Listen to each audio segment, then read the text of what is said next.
interaksi sosial. Interaksi sosial adalah hubungan-hubungan antara orang perorangan, antara kelompok manusia, maupun antara orang perorangan dan kelompok manusia. Dalam interaksi sosial, hubungan yang terjadi harus dilakukan secara timbal balik oleh kedua belah pihak. Artinya, kedua belah pihak harus saling merespon. Nah, adapun ciri-ciri interaksi sosial adalah yang pertama, jumlah pelakunya lebih dari seorang, biasanya 2 atau lebih. Yang kedua, berlangsungnya secara timbal balik. Yang ketiga, adanya komunikasi antar pelaku dengan menggunakan simbol-simbol yang disepakati. Dan yang keempat, adanya suatu tujuan tertentu. Ya. Selanjutnya, kita akan mempelajari tentang faktor terbentuknya interaksi sosial. Yang pertama, imitasi. Yang kedua, sugesti. Yang tiga, identifikasi. Yang keempat, simpati. Yang kelima, motivasi. Dan yang keenam adalah empati.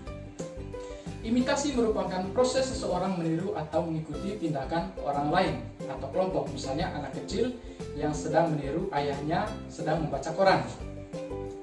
Yang kedua, sugesti merupakan pengaruh yang dapat menggerakkan hati orang, misalnya seorang dokter yang memberikan sugesti kepada pasien. Yang ketiga, identifikasi merupakan kecenderungan-kecenderungan atau keinginan-keinginan dalam diri seseorang untuk menjadi sama dengan orang lain, misalnya seseorang yang mengikut gaya artis.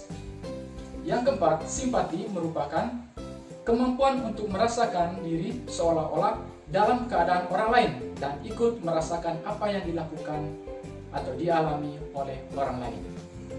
Yang kelima, motivasi merupakan dorongan, rangsangan, pengaruh yang diberikan oleh individu kepada orang lain. Yang keenam, empati merupakan proses kejiwaan seseorang untuk larut dalam perasaan orang lain. Yang berikut, syarat-syarat interaksi sosial ada dua. Yang pertama, kontak sosial. Ya. Yang kedua, komunikasi. Kontak sosial berdasarkan bentuknya ada tiga. Yang pertama, kontak sosial antar individu. Yang kedua, kontak sosial antar individu dengan kelompok. Dan yang ketiga, kontak sosial antar kelompok dengan kelompok. Nah, berdasarkan tindakan atau tanggapannya dapat dibedakan menjadi dua. Yang pertama, kontak sosial positif atau mengarah pada kerjasama, misalnya kerja bakti. Yang kedua, kontak sosial negatif atau mengarah pada perpecahan, misalnya tawuran antar pelajar. Nah, berdasarkan sifatnya anak-anak ada dua. Yang pertama, kontak sosial primer dan kontak sosial sekunder. Nah, kontak sosial primer ini bertemu secara langsung, berpapasan, berpegangan tangan. Nah, kontak sosial secara sekunder yaitu melalui media atau perantara, misalnya menggunakan handphone atau email.